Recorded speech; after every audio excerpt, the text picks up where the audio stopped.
पेड़ को काटने वाली कुल्हाड़ी की क्या औकात जो अकेले उसे काट दे, पर पेड़ बेचारा क्या करे, हत्था तो पेड़ की लकड़ी का ही है।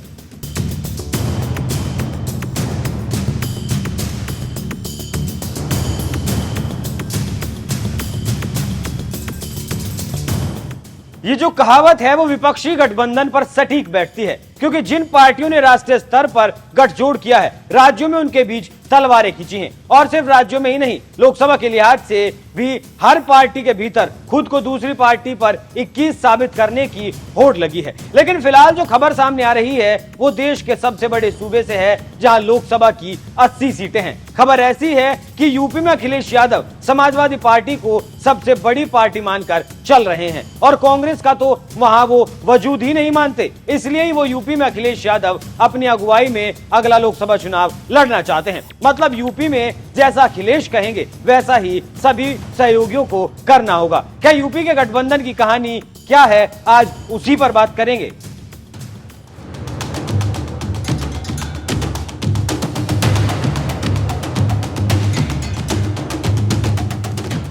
नमस्कार, मैं हूं आपके साथ अभिषेक पुंडीर। सीट शेयरिंग इंडिया गठबंधन का सबसे बड़ा सिरदर्द है। बंगाल में ममता सोच रही हैं कि टीएमसी की ही सरकार है तो टीएमसी को ही सीटों का बंटवारा करना चाहिए। दिल्ली पंजाब में आम आदमी पार्टी हावी है और यूपी में अखिलेश यादव सोचते हैं कि समाजवादी पार्टी विपक्ष की सबसे बड़ी पार्टी है तो वो अपने हिसाब से बाकी पार्टियों को सीट दें। हालांकि लोकसभा के लिहाज से सभी विपक्षी पार्टियों की हालत यूपी में बेहद खराब है। बैठकों में अखिलेश को यूपी का चेहरा बताया जा रहा है, जिससे सीट बंटवारे में महाभारत होना तो तय है। अब तो अखिलेश भी खुलकर बोलने लगे हैं। अखिलेश का कहना है कि इंडिया गठबंधन में समाजवादी पार्टी सीट मांगेगी नहीं बल्कि सहयोगियों को सीट बांटेगी। अखिलेश चाहते हैं कि सपा की छत्रछाया में यूपी का लोकसभा चुनाव लड़ा जाए, लेकिन कांग्रेस इस बात को कभी मानने को तैयार नहीं होगी, क्योंकि वो विपक्ष की सबसे बड़ी पार्टी है और राहुल गांधी को प्रधानमंत्री के तौर पर भी वो देख रही है। यही कारण भी है कि विपक्ष की 3 बैठकें हो चुकी हैं, लेकिन सीट शेयरिंग जैसे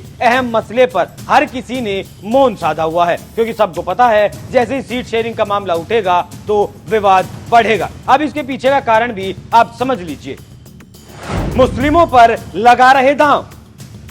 विपक्ष की हर पार्टी चाहती है कि मुस्लिमों की एक मुश्त वोट उन्हें मिल जाए। सपा और कांग्रेस के मुस्लिम तुष्टीकरण के बारे में तो बताने की शायद जरूरत नहीं है। एक पार्टी राम भक्तों पर गोलियां चलवा चुकी है, एक देश के संसाधनों पर पहला हक मुसलमानों का बता चुकी है और राम को मानने से भी वो इनकार कर चुकी है। तो ऐसे में रास्ता बचता है मुस्लिम वोटों का। यूपी में 2022 के विधानसभा चुनाव में सपा को एक मुश्त मुसलमानों का वोट मिला था, लेकिन जीत दर्ज नहीं कर पाए, वो बात अलग है। लेकिन अब कांग्रेस और जयंत चौधरी उस वोट बैंक में सेंध लगाने की तैयारी कर रहे हैं। जयंत तो लंबे वक्त से मुस्लिम वोटों को साधने में लगे हैं और जमीन पर वो काम में भी जुटे हैं और अब कांग्रेस भी उसी रास्ते पर है। ये सब अखिलेश के वोटों को काटने की जुकत है, जिससे ज्यादा से ज्यादा सीटें ऐंठी जा सके। कांग्रेस का मुस्लिम वोटों को साधना सपा अपने ऊपर हमला मान रही है, क्योंकि अब तक सपा मुस्लिम यादव समीकरण को साथ आई है, लेकिन कांग्रेस सपा के लिए मुश्किल खड़ी कर रही है। दूसरी तरफ जयंत चौधरी भी अखिलेश से ज्यादा राहुल के करीबी माने जाते हैं। दूसरी तरफ अखिलेश ने भी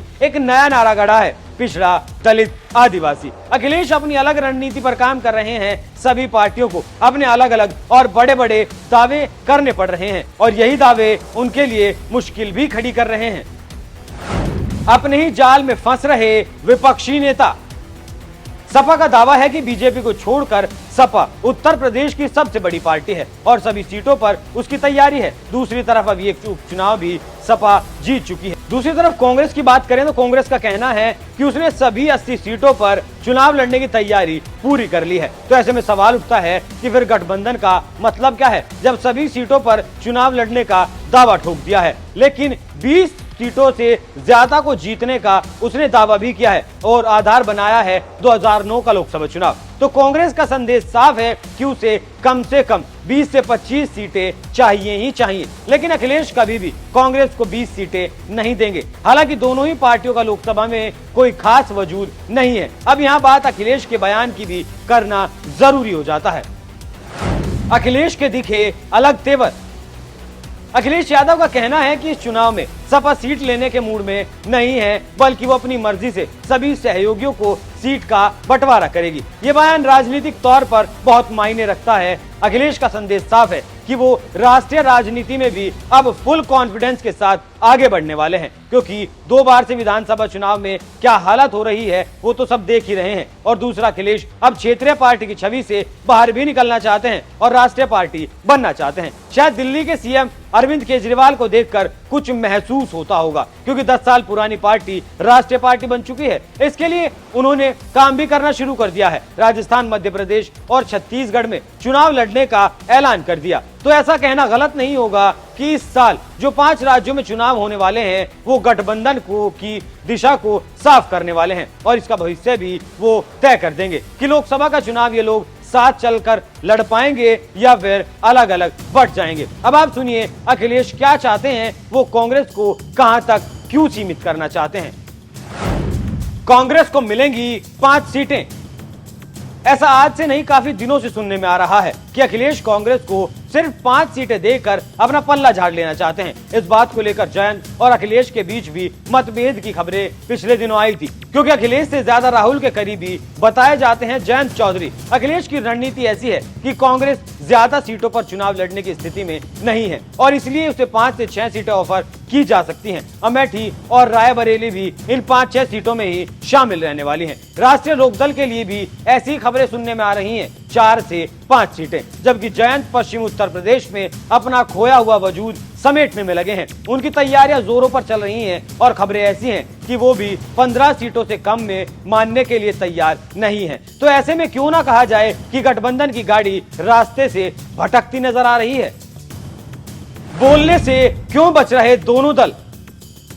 एक बात को और सोचने की जरूरत है। जब भी राजनीति में कोई काम करना या करवाना होता है तो पहले उसकी भूमिका तैयार की जाती है, लोगों के दिमाग में एक विचार डाला जाता है, फिर रिएक्शन देखे जाते हैं, और फिर योजना को जमीन पर उतारने का काम शुरू किया जाता है। वही काम सपा भी कर रही है। यूपी की सीट शेयरिंग मामले पर किसी बड़े नेता का कोई बयान नहीं आया है कि किसे कितनी सीट चाहिए या किसे कितनी सीट दी जाएंगी, लेकिन निचले लेवल पर नेता किस दल को कितनी सीट चाहिए उसका खूब प्रचार कर रहे हैं, जिससे एक दूसरे दल के पास खबर पहुंच जाए कि सामने वाले की रणनीति क्या है। यहाँ यूपी में चल रहे खेल को भी समझना जरूरी है। अखिलेश के रास्ते अपना काम निकालना चाहते हैं नीतीश।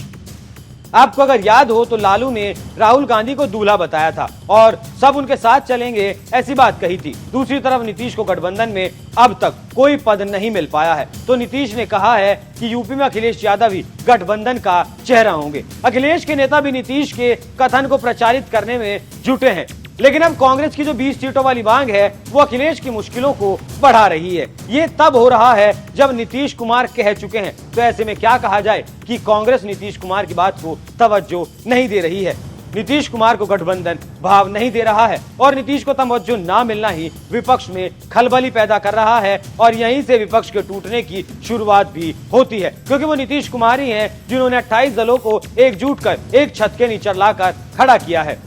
यूपी में कांग्रेस मायावती के संपर्क में भी बताई जाती है, और नीतीश कुमार पर मोदी से नजदीकियां बढ़ाने के आरोप भी लग रहे हैं। गठबंधन में एक साथ होने के बाद भी सभी पार्टियां अपने लिए अलग खिड़की खोलने की कवायद में जुटी हैं। सब खुद को मजबूत करने के लिए लड़ने लगी हैं, और जो मोदी को हराने का सपना देख कर आए थे उसे भूलते जा रहे हैं, क्योंकि कांग्रेस और आम आदमी पार्टी को छोड़कर बाकी सभी दल क्षेत्रीय पार्टियों में गिरे जाते हैं, और सब पहले अपनी राज्य की जमीन को मजबूत करने में लगे हैं, क्योंकि ये दल नहीं चाहते और ना ही कभी चाहेंगे कि राष्ट्रीय राजनीति के लिए क्षेत्र की राजनीति को दांव पर लगाया जाए। हालांकि चुनाव दूर है और गठबंधन में अभी बहुत कुछ होना बाकी है। तो ऐसे में आप क्या सोचते हैं कि यूपी में कांग्रेस को अखिलेश के मुताबिक 5 सीटें मिलनी चाहिए या फिर कांग्रेस के मुताबिक उसे 20 से 25 सीट मिलनी चाहिए? अपनी राय हमें कमेंट कर जरूर बताइएगा। नमस्कार।